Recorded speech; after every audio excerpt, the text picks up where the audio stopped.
यो क्लास 12 को इलेक्ट्रोकेमिस्ट्री हेर्दैछौँ र इलेक्ट्रोकेमिस्ट्रीमा यहाँ के हेर्दैछु कन्डक्टिभिटी सेल, अर्को के हेर्छु यो भिडियोमा सेल कन्स्टेन्ट, अर्को के हेर्छु variation of conductance with dilution र variation of conductance with temperature हेर्छु। र यो कन्डक्टिभिटी सेल भनेको के?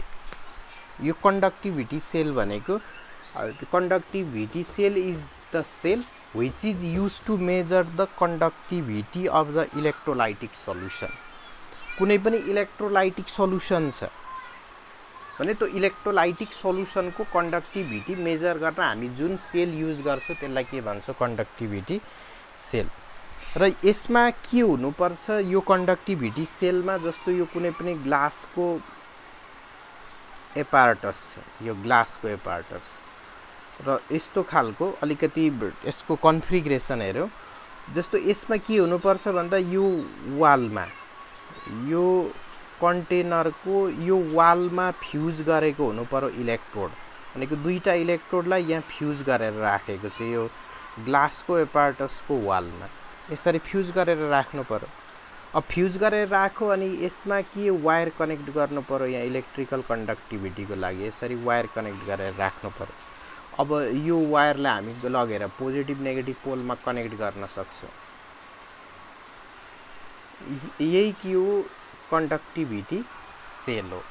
अब यहाँ हामी इलेक्ट्रोलाइट राख्छौँ, यहाँ इलेक्ट्रोलाइट राख्छौँ। इलेक्ट्रोलाइट राखेपछि अनि यहाँ कन्डक्टिभिटी मेजर गर्न सक्छौँ यो इलेक्ट्रोलाइटिक सल्युसनको। इलेक्ट्रोलाइटिक सल्युसन सपोज सोडियम क्लोराइडको सल्युसन राखेको छ, यसले कति कन्डक्टिभिटी देखाउँछ त्यो मेजरमेन्ट गर्ने cell, the cell which is used to measure the conductivity of electrolytic solution is called electrolytic cell। र यसमा चाहिँ के हुनुपर्छ? यो इलेक्ट्रोड एनोड क्याथोड यो वालमा फ्युज्ड गरेको हुनु पर्यो र सल्युसन यो दुईटा इलेक्ट्रोलाइटको यहाँ बिचमै हुनु पर्यो। This is electrolytic cell. यो थोरै यति डिफिनेसन मात्रै हेर्नु थियो। अर्को हामीलाई के हेर्नु छ? अगाडिको भिडियोहरुमा युज गर्यो सेल कन्स्टेन्ट, सेल कन्स्टेन्ट। र यो सेल कन्स्टेन्टमा के पढेको थियो? Sale constant equals to L/A गरेको थियो। अब यो के हो? यो कुनै पनि इलेक्ट्रोलाइटिक सेल छ, सपोज यो इलेक्ट्रोलाइटिक सेल छ। इलेक्ट्रोलाइटिक सेल छ भने यो इलेक्ट्रोलाइटिक सेल भनेको के? इलेक्ट्रोलाइटको कन्डक्टिभिटी मेजर गर्ने सेल। अब यो इलेक्ट्रोलाइटको कन्डक्टिभिटी मेजर गर्ने यो सेल हो। अब यसलाई यहाँ कनेक्ट गरेको छ वायरसँग, यसलाई यहाँ कनेक्ट गरेको छ वायरसँग, यहाँ इलेक्ट्रोलाइटिक सल्युसन राखेको छ। यसरी राखिदियो भने यहाँ हुन्छ के भन्दा यो फ्युज गरेर राखिदिसकेपछि यो दुईटा इलेक्ट्रोडको बिचको डिस्टेन्स L सेन्टिमिटरमा के हुन्छ? फिक्स हुन्छ, रिमेन सेम रहन्छ, कन्स्टेन्ट होइन, रिमेन सेम। अब यहाँ लेन्थ मैले 1 सेन्टिमिटरमा राखिदिएँ भने अब यो घट्ने बढ्ने त हुँदैन। फ्युज गरेर राखेको भनेको यो लेन्थ अफ टु इलेक्ट्रोड के हुन्छ? रिमेन सेम हुने रहेछ। र यो इलेक्ट्रोड यदि फिक्स गरेर यहाँ राखिदिसक्यो भने यसको क्रस सेक्सन एरिया पनि हामीलाई थाहा हुन्छ, कति क्रस सेक्सन एरियाको यो इलेक्ट्रोड युज गरेको छ। भनेपछि यो क्रस सेक्सन एरिया पनि फिक्स रहने रहेछ इलेक्ट्रोडको। यसरी कन्डक्टिभिटी सेलको रहन्छ भने यो लेन्थ पनि रिमेन सेम, एरिया पनि रिमेन सेम हुन्छ भने अनि this which is call cell constant, यो सेम भ्यालु कन्स्टेन्ट भ्यालु आउँछ। लेन्थ फिक्स छ, क्रस सेक्सन एरिया पनि यसको फिक्स छ। भनेपछि अब यहाँ सेल कन्स्टेन्ट भनेको के रहेछ? This is the ratio of distance between two electrode, दुईटा इलेक्ट्रोड बिचको डिस्टेन्स को ratio to the cross section area, cross section area of each electrode. यो इच इलेक्ट्रोडको क्रस सेक्सन एरियासँगको रेसियो। देयरफोर सेल कन्स्टेन्ट भनेको के हो? L/A। र यसको युनिट निकाल्ने हो भने, युनिट निकाल्नु छ भने लेन्थलाई केमा मेजर गर्छौ? सेन्टिमिटरमा, र एरियालाई सेन्टिमिटर स्क्वायरमा। स्क्वायरले सेन्टिमिटर काट्यो भने 1/cm भनेको पर cm यो आइदिन्छ। के अरे दुईटा हेऱ्यौँ यहाँ कन्डक्टिभिटी सेल र सेल कन्स्टेन्ट। यो सानो सानो टपिक हो। र अर्को हेर्नु छ हामीलाई कि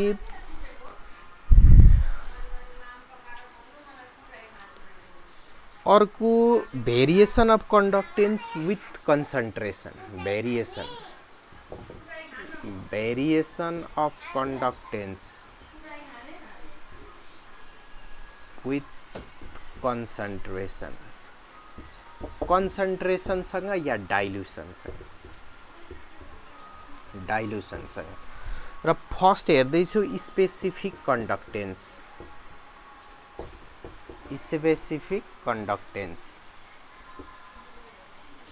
अब यो स्पेसिफिक कन्डक्टेन्स के हो आर भनेको रेसिस्टेन्स भनेको थियो अनि एल कन्डक्टेन्स भनेको रेसिप्रोकल अफ रेसिस्टेन्सलाई कन्डक्टेन्स भन्यो अनि अर्को रो भनेको स्पेसिफिक रेसिस्टेन्स भनेको थियो र स्पेसिफिक कन्डक्टेन्स के यो स्पेसिफिक कन्डक्टेन्स चाहिँ कसलाई भनेको थियो के अनि यो स्पेसिफिक रेसिस्टेन्सको रेसिप्रोकल लियो भने यो चाहिँ के हो स्पेसिफिक कन्डक्टेन्स हो अब यो स्पेसिफिक कन्डक्टेन्समा डाइल्युसनको कस्तो इफेक्ट हुन्छ यो हेर्नु छ भने यसले चाहिँ डेफिनेसन के भनेको छ 1 cm³ भोल्युम छ यो 1 cm³ भोल्युममा कति आयोन छ नम्बर अफ आयोन प्रेजेन्ट कति छ यो 1 cm³ भोल्युममा नम्बर अफ आयोन्स यो नम्बर अफ आयोन्स प्रेजेन्ट कति छ यहाँ सोलुसन छ electrolytic solution suppose NaCl sodium क्लोराइडको सोलुसन छ अनि यहाँ भोल्युम कति छ सपोज 1 cm³ भोल्युम छ मैले के माने एकचोटी यसमा 20 वटा Na+ छ र 20 वटा Cl- छ अर्को चोटी के गरे डाइल्युसन गरे 10 वटा Na+ छ 10 वटा Cl- छ सपोज माने 1 cm³ भोल्युम थियो 1 cm³ भोल्युममा या नम्बर अफ आयन सोडियमको 20 वटा Na+ 20 वटा Cl- थियो सपोज मानौ छ भने यो number of ion total number of ion कति छ त्यसमा डिपेन्ड हुन्छ यो कन्डक्टिभिटी स्पेसिफिक कन्डक्टेन्स और यसको माइग्रेसन स्पिडमा पनि डिपेन्ड हुन्छ अब मैले यही सोलुसनलाई डाइल्युसन गरेर डबल भोल्युम बनाइदिए 1 cm³ लाई 2 cm³ बनाइदिए ल डाइल्युसन गरेर डबल गरिदिए भने यो स्पेसिफिक कन्डक्टेन्स भनेको 1 cm³ भोल्युममै हेर्नु पर्यो डबल गरे भने अब यहाँ हाफमा हेर्नु पर्यो 1 cm³ मात्रै भोल्युममा हेर्नु पर्यो अब अघि 1 cm³ मा 20 वटा Na+ र 20 वटा Cl- थियो त्यही सोलुसनलाई वाटर थपेर मैले डबल भोल्युम बनाइदिए भने यो त छरियो भनेपछि 2 cm³ मा अहिले कति छ 20 Na+ 20 Cl- छ भनेपछि 1 cm³ मा कति पर्यो 10 Na+ 10 Cl- भनेपछि पर 1 cm³ भोल्युममा नम्बर अफ आयन डिक्रिज भयो भने स्पेसिफिक कन्डक्टेन्स पनि के हुन्छ डिक्रिज भनेपछि डाइल्युसन गर्दाखेरि number of ion per cm³ भोल्युममा डिक्रिज हुन्छ र स्पेसिफिक कन्डक्टेन्स पनि के हुन्छ डिक्रिज भइदिन्छ तर फेरि अर्को के भइदिन्छ भन्दा डाइल्युसन भयो भने यहाँ यो सोलुसनमा धेरैवटा आयन हुँदाखेरि यो दुई आयनको बीचको डिस्टेन्स के थियो थोरै थियो तर डाइल्युसन गर्यो भने त्यही आयन छरियो डिस्पर्स भयो भने यो दुईटा आयनको बीचको डिस्टेन्स के भयो इन्क्रिज भयो डिस्टेन्स धेरैवटा आयन नजिकै छ भने त्यहाँ माइग्रेसन भेलोसिटी त्यो मुभमेन्ट आयनको मुभमेन्टमा पनि डिपेन्ड हुन्छ कन्डक्टिभिटी नम्बर अफ आयनमा पनि डिपेन्ड हुन्छ आयनको मुभमेन्टमा पनि अब धेरै आयन छ भने ब्लक गर्छ एउटा आयनले अर्कोलाई अब यहाँ Cl-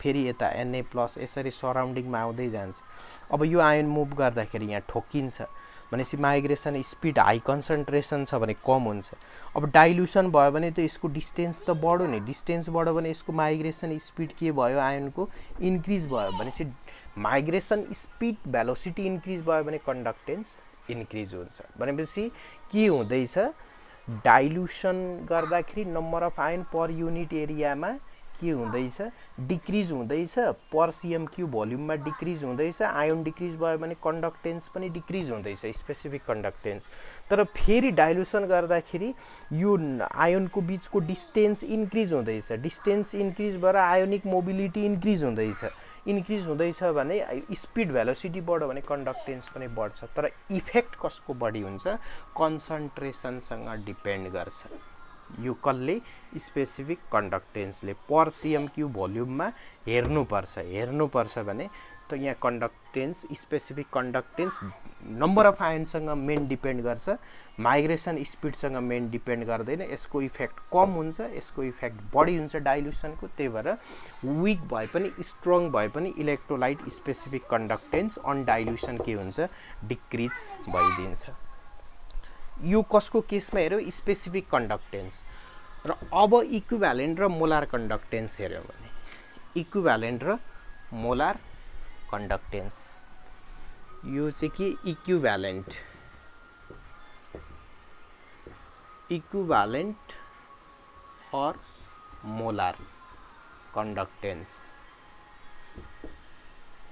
यो यसको चाहिँ डाइल्युसनमा कस्तो इफेक्ट हुन्छ इक्विभ्यालेन्ट भनेको ल्याम्डा इक्यू मोलार भनेको यो एम मोलार कन्डक्टेन्सको सिम्बल यो इक्विभ्यालेन्ट कन्डक्टेन्सको सिम्बल यहाँ के छ यो बिकरमा ल मैले सोडियम क्लोराइडको सल्युसन राखेको छु यहाँ कतिवटा ल 20 वटा Na+ छ र 20 वटा Cl- छ भने अब यो सल्युसन यसरी थियो अब यो अघि स्पेसिफिक कन्डक्टेन्स चाहिँ 1 cm क्यूब भोल्युममा कति आयोन छ त्यसको कन्डक्टेन्स चाहिँ के हो स्पेसिफिक कन्डक्टेन्स हो डाइल्युसन गर्यो भने पर सीएम क्यूब भोल्युममा नम्बर अफ आयोन के भयो डिक्रिज भयो अनि स्पेसिफिक कन्डक्टेन्स डिक्रिज भयो तर यहाँ कन्फ्युज नहुने यो 1 लिटर छ सपोज 1 लिटर र यसले सपोज अब कति कन्टेन गरेको छ 1 gram equivalent 1 gram equivalent of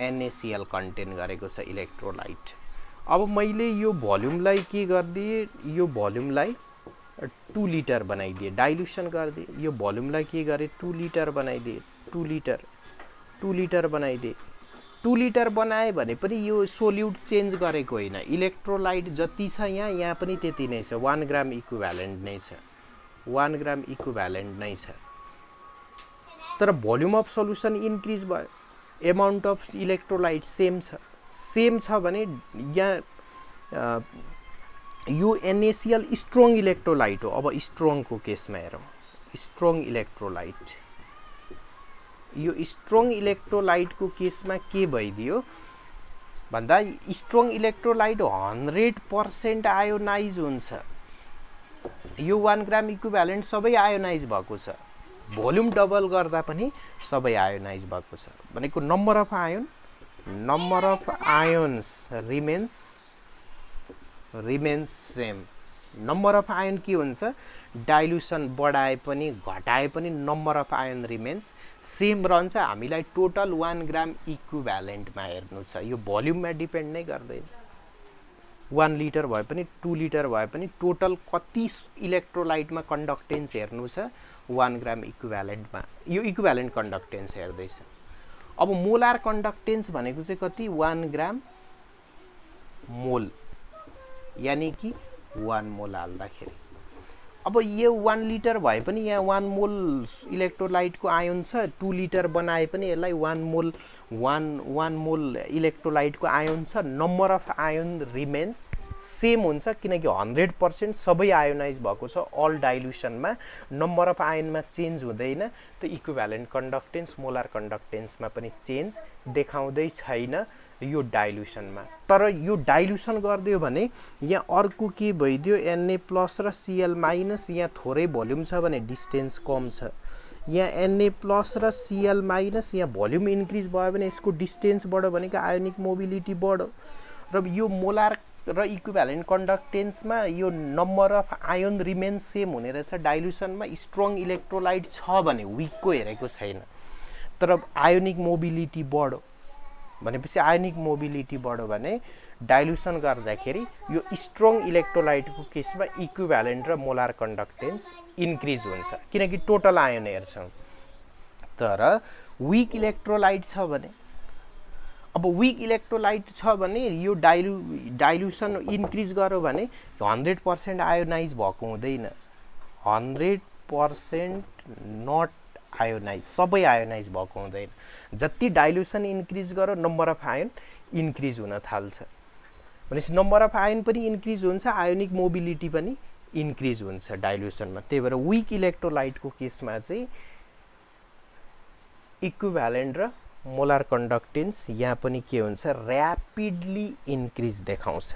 यसमा चाहिँ ऱ्यापिडली इन्क्रिज देखाउँछ। र यो के हेऱ्यो, कन्डक्टेन्स, इक्विभ्यालेन्ट मोलार कन्डक्टेन्स र स्पेसिफिक कन्डक्टेन्स अन डाइल्युसन। यो डाइल्युसनमा हेऱ्यो। डाइल्युसनमा हेऱ्यो भने यसको ग्राफ अलिकति कस्तो आउँछ त्यो हेर्ने हो भने ग्राफ कसरी प्लट गर्छ यो थोरै हेर्नु छ। कन्सन्ट्रेसन रुट अन्डर सीमा लिन्छ, कन्सन्ट्रेसन रुट अन्डर सीमा, र यतातिर ल्याम्डा इक्यू इक्विभ्यालेन्ट कन्डक्टेन्स हेऱ्यो भने यदि स्ट्रङ इलेक्ट्रोलाइट HCl छ भने र NaCl छ भने यो दुईटै स्ट्रङ इलेक्ट्रोलाइट हो। तर यो विक इलेक्ट्रोलाइट छ भने यसरी ग्राफ जान्छ, CH3COOH यो ग्राफ। यो स्ट्रङ इलेक्ट्रोलाइट विक इलेक्ट्रोलाइट, यो ग्राफ कस्तो खालको देखाउँछ। यो त ग्राफ त हामीले थ्योरी हेरिसक्यो, यो बुझ्यो। अर्को कन्डक्टेन्समा इफेक्ट अफ टेम्परेचर हेर्नु छ। Effect of temperature, effect of temperature, टेम्परेचरले कस्तो इफेक्ट गर्छ। अब यो टेम्परेचरको इफेक्ट हेर्ने हो भने कन्डक्टेन्स अघि के भन्यो, नम्बर अफ आयोन्समा डिपेन्ड्स हुन्छ, नम्बर अफ आयोन्समा डिपेन्ड्स हुन्छ। सेकेन्डमा आयोनिक मोबिलिटी, कति स्पिडमा आयोन मुभ गर्छ त्यसमा डिपेन्ड गर्छ। र यदि स्ट्रङ इलेक्ट्रोलाइट छ भने स्ट्रङ इलेक्ट्रोलाइट छ, टेम्परेचर इन्क्रिज गर्दै, टेम्परेचर इन्क्रिज गर्यो भने यहाँ स्ट्रङ इलेक्ट्रोलाइटमा NaCl छ, यसलाई वाटरमा हालेर डिजल्भ गराएको छु मैले, Na+Cl- छ सपोज। अब यो त टेम्परेचर बढे पनि घटे पनि यो स्ट्रङ इलेक्ट्रोलाइट कम्प्लिटली आयोनाइज भएको हुन्छ। यो टेम्परेचर इन्क्रिज हुँदाखेरि नम्बर अफ आयोनमा इफेक्ट पर्दैन, number of ion remain same because strong electrolyte 100% ionize in all temperature, सबै अल डाइल्युसनमा 100% आयोनाइज, अल टेम्परेचरमा 100% ionize. That means there is no change in concentration of ion on increasing or decreasing the temperature. आयोनमा फरक परेन। तर temperature increase भयो भने के, काइनेटिक इनर्जी त बढ्यो। काइनेटिक इनर्जी बढ्यो भने भेलोसिटी इन्क्रिज भयो, भेलोसिटी माथि यो देखाएको हेऱ्यो भनेको इन्क्रिज, भेलोसिटी इन्क्रिज भयो भने आयोनिक मोबिलिटी इन्क्रिज। भनेपछि स्ट्रङ इलेक्ट्रोलाइटमा टेम्परेचर इन्क्रिज भयो भने के भइदिन्छ, आयोनिक कन्डक्टेन्स इन्क्रिज हुन्छ। अब विक इलेक्ट्रोलाइट छ भने कस्तो इफेक्ट गर्छ टेम्परेचरले। यदि विक इलेक्ट्रोलाइट यो विक इलेक्ट्रोलाइट छ, मैले यो लिए CH3COOH, ल यो आयोनाइज हुँदैछ CH3COO-H+। भनेपछि टेम्परेचर इन्क्रिज भयो भने आयोनाइजेसन के हुन्छ, इन्क्रिज। त यो भन्छु, तर यो हुँदैन। इन्डोथर्मिक र इक्जोथर्मिक रियाक्सन। इन्डोथर्मिक भनेको हिट इनर्जी चाहियो। अब यहाँ हिट सप्लाई गरे भने त इन्डोथर्मिक यदि प्रोसेस छ भने हिट इनर्जी पाएपछि आयोनाइजेसन के हुन्छ, इन्क्रिज हुन्छ। आयोनाइजेसन इन्क्रिज हुन्छ, नम्बर अफ आयोन इन्क्रिज हुन्छ। विक इलेक्ट्रोलाइटमा वेन टेम्परेचर इन्क्रिज गर्दा यदि इन्डोथर्मिक प्रोसेस छ भने त्यहाँ नम्बर अफ आयोन इन्क्रिज हुन्छ। नम्बर अफ आयोन इन्क्रिज भयो भने कन्डक्टेन्स पनि इन्क्रिज हुन्छ। तर इक्जोथर्मिक छ भने यो आयोनाइजेसन हुँदाखेरि हिट इनर्जी रिलिज गर्दैछ भनेपछि उल्टै टेम्परेचर सप्लाई गरिदियो भने यो एक्जोथर्मिकलाई अनफेभर गर्छ भनेपछि नम्बर अफ आयोनाइजेसन डिक्रिज हुन्छ डिक्रिज भयो भने कन्डक्टेन्स पनि के भइदिन्छ डिक्रिज देखाइदिन्छ यो चाहिँ के हो इफेक्ट अफ टेम्परेचर अब यो इफेक्ट अफ टेम्परेचर यो कन्डक्टेन्स यो इफेक्टहरु हेर्यौं अब यो हेर्यो भने हामीलाई अर्को के पढ्नु छ इलेक्ट्रोकेमिकल सेल र इलेक्ट्रोकेमिकल सेल अर्को भिडियोमा हेर्छौं